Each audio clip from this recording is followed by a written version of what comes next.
hilig ko yung magkape. Parang ang coffee ko is parang tubig ko na siya. Deadma? Dapat deadma para wala kang problema.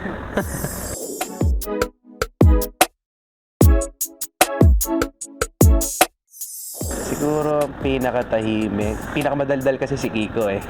So hindi siya. Para sa akin si JC. Si JC, yeah.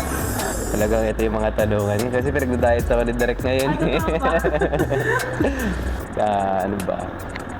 Mga kebab. Mahilig ako dyan eh. Mga kebab, mga shawarma. Yan yung hilig kong mga pagkain. Actually, nung papunta ako dito, medyo na-stress ako. Kasi ang call time ko, 8:30, mga 8:20, andun pala ako sa EDSA, sa Green Hills. So parang doon ko siya naramdaman. Kasi no choice ako eh. Sobrang traffic eh.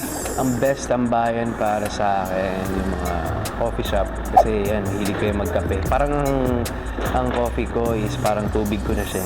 Wala, deadma lang ako, deadma. Ayan. Yun lang. Talaga ba? Okay. Deadma? Dapat deadma para wala kang problema.